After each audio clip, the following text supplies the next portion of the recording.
Good evening তোমাদেরকে। চলো fish ফ্রাইয়ের recipe নিয়ে চলে এসেছি। চটপট দেখে নাও আর বাড়িতে বানিয়ে ফেলো। এটা যখন আমি ম্যারিনেট করেছিলাম একটা জিনিস দিতে ভুলে গেছিলাম, একটু শাহি গরম মশলা গুঁড়ো হালকা আমি এখানে দিয়ে দিচ্ছি।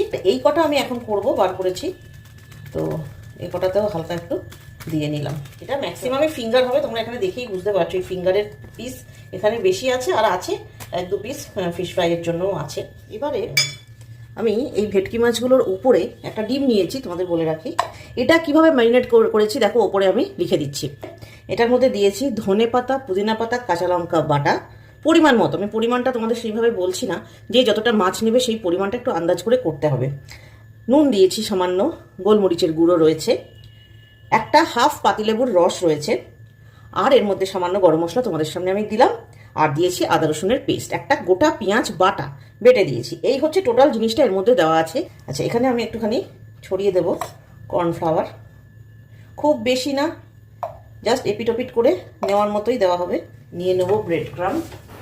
আচ্ছা, ব্রেড ক্রাম্বটা আমি কিন্তু দোকান থেকে অর্ডার করে কিনেছি, তোমরা চাইলে বিস্কুটও গুঁড়ো করে নিতে পারো এখানে।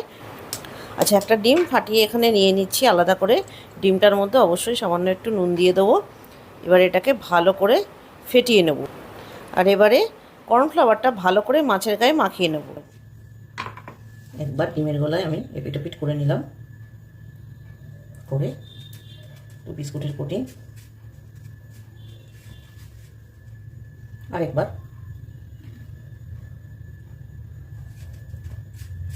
এবারে দুটো হাত লাগাতে হবে।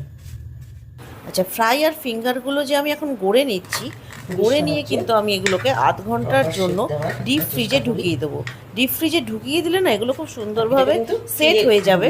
আর যদি তোমরা এগুলোকে এরকম গড়ে রেখে দাও তাহলে তো নর্মাল যে কোনো কন্টেনারে, এয়ারটাইট কন্টেনারে ভালো করে রাখতে পারো ডিপ ফ্রিজে। তো মোটামুটি 3-4 দিন আরামসে রেখে কিন্তু ভেজে ভেজে এগুলো খাওয়াই যায়। তো চলো ফটাফট গড়ে নিই, তারপর শুরু হবে ভাজার পালা। সেটাও কিন্তু ফিশ ফ্রাইয়ের ক্ষেত্রে অন্তত খুব আমি দেখেছি ধৈর্য ধরে ভাজতে হয়।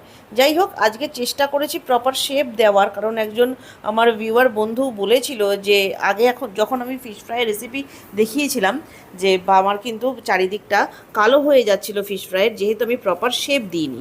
যাই হোক, চলো কড়াই বসিয়ে দিয়েছি, সাদা তেল 1 কাপ মতো দিয়ে দিলাম। এবার কিন্তু ছাঁকা তেলে ভালোভাবে এপিটোপিট করে ফ্রাইগুলোকে ভেজে নেব। এবং মোটামুটি দেখো এখানে আমি প্রায় ভেজে নিয়ে এসেছি, রেডি। তো দেখি ক্রিসপিটা কেমন হয়েছে। ক্রিসপি কিন্তু ভালোই হয়েছে, ক্রিসপিনেস নিয়ে কোনো কথা হবে না বস, ফাটাফাটি হয়েছে যাই বলো না কেন। এবার তোমরা জানাও তোমাদের কেমন লাগলো কমেন্ট বক্সে। চলো আজকের মতো গুড নাইট।